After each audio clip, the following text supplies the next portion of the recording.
and silver prices are on the rise in a way that hasn't been seen in a long time. It's an exciting and interesting new avenue to make money in the market. And a lot of people are really interested in the buzz and interested in investing in these asset classes, or maybe selling what they invested in years ago now that it's appreciated quite a bit. So what I want to talk about today is what are the tax implications of those asset classes? And then what are some of the other costs that are not typical and not normal when you're trying to sell something that you've held as an investment for a long time?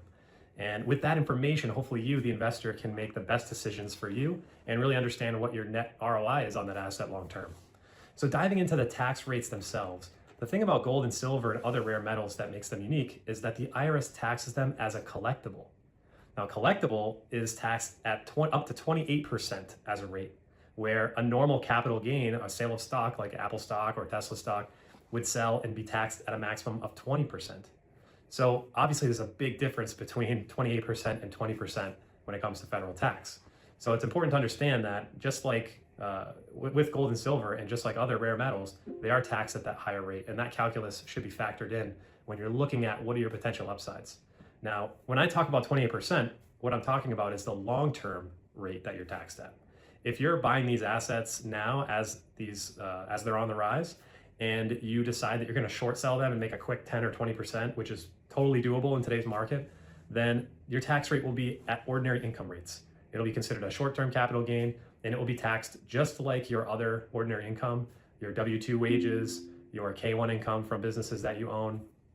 So those tax rates are much higher, and they climb the ladder of the marginal rates a lot faster, where in the long-term model, you're capped at that 28% for the collectibles. So that's something to consider as you're doing your math and you're thinking, should I make a quick buck or a quick few bucks short selling this, or should I hold it longer than a year when I can get that lower tax rate? So definitely something to think about. Now, another kind of unusual cost to gold and silver and rare metals that doesn't apply necessarily to your stock investments and typical holdings is the transaction cost itself. Now, when you buy gold and silver, you walk into the shop or whoever's selling it, the broker, and you have with you kind of the spot price that you can search online. And there's kind of a bid and an ask spread, right? There's the bid that the low number of people are willing to pay and the high number of people are willing to sell. And somewhere in the middle is the value that you can kind of buy. You can end up buying gold or silver.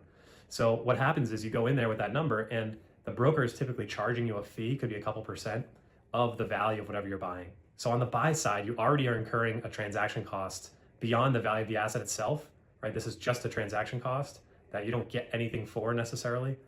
That starts on day one.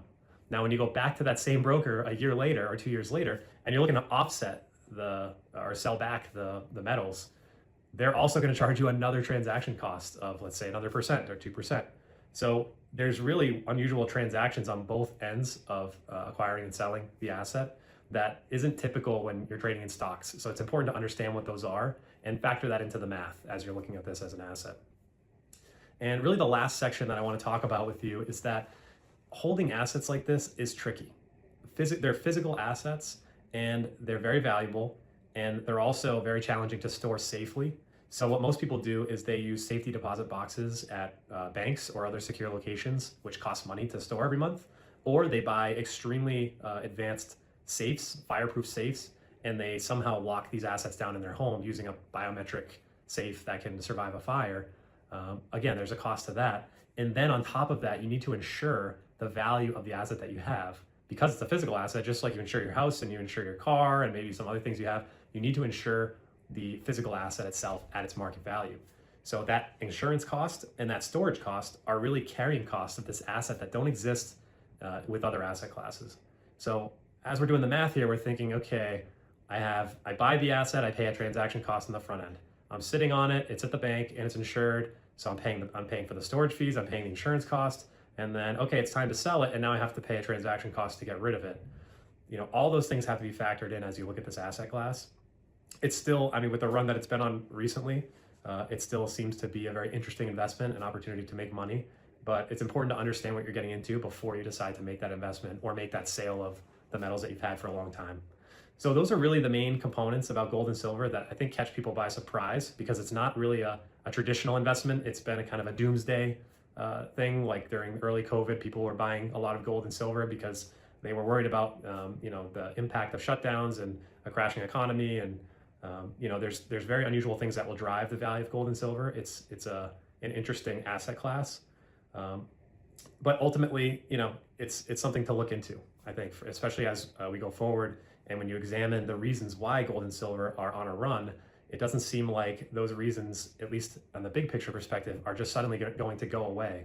So I think it's more likely that more people will transact in this space, and just being informed before you get involved, and then along the way will help you plan better and make better decisions and figure out, is this really a good move for me and my family? And does this make sense on my balance sheet?